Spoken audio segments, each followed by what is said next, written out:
Room on the Broom by Julia Donaldson and Axel Schiffler. The witch had a cat, and a very tall hat, and long ginger hair which she wore in a plait. How the cat purred, and how the witch grinned, as they sat on her broomstick and flew through the wind. But how the witch wailed, and how the cat spat, when the wind blew so wildly it blew off the hat. "Down!" cried the witch, and they flew to the ground. They searched for the hat, but no hat could be found. Then out of the bushes, on thundering paws, there bounded a dog, with the hat in his jaws. He dropped it politely, then eagerly said, as the witch pulled the hat firmly down on her head, "I am a dog, as keen as can be. Is there room on the broom for a dog like me?" "Yes!" cried the witch, and the dog clambered on. The witch tapped the broomstick, and whoosh, they were gone. Over the fields and the forests they flew. The dog wagged his tail, and the stormy wind blew. The witch laughed aloud and held on to her hat, but away blew the bow from her long ginger plait. "Down!" cried the witch, and they flew to the ground. They searched for the bow, but no bow could be found.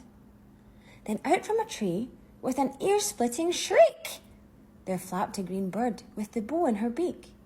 She dropped it politely and bent her head low, then said as the witch tied her plait in a bow, "I am a bird as green as can be. Is there room on the broom for a bird like me?" "Yes!" cried the witch, so the bird fluttered on. The witch tapped the broomstick, and whoosh, they were gone. Over the reeds and the rivers they flew. The bird shrieked with glee, and the stormy wind blew. They shot through the sky to the back of beyond. The witch clutched her bow, but let go of her wand. "Down!" cried the witch, and they flew to the ground. They searched for the wand, but no wand could be found. Then all of a sudden, from out of a pond, leapt a dripping wet frog with a dripping wet wand. He dropped it politely, then said with a croak, as the witch dried the wand on the fold of her cloak, "I am a frog, as clean as can be. Is there room on the broom for a frog like me?" "Yes!" said the witch, so the frog bounded on.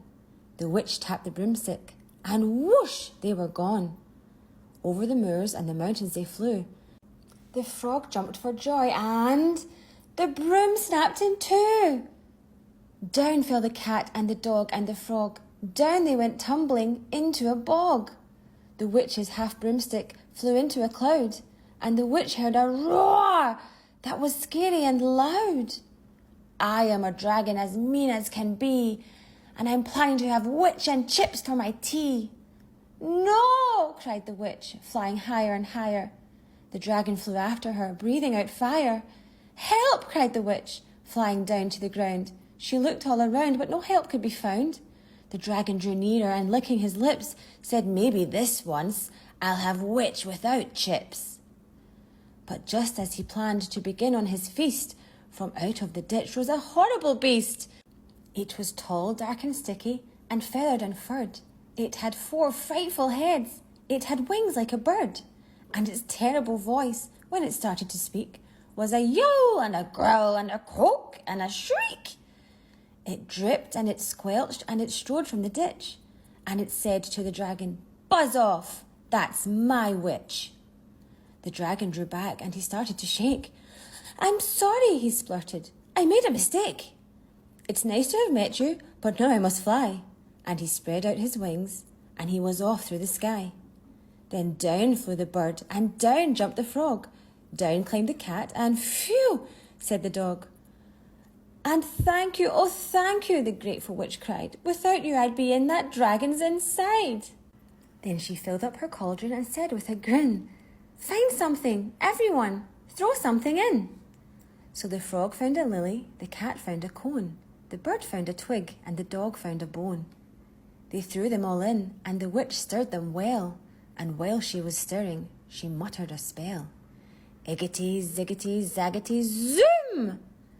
Then out rose a truly magnificent broom, with seats for the witch, and the cat and the dog, a nest for the bird, and a shower for the frog. "Yes!" cried the witch, and they all clambered on. The witch tapped the broomstick, and whoosh, they were gone.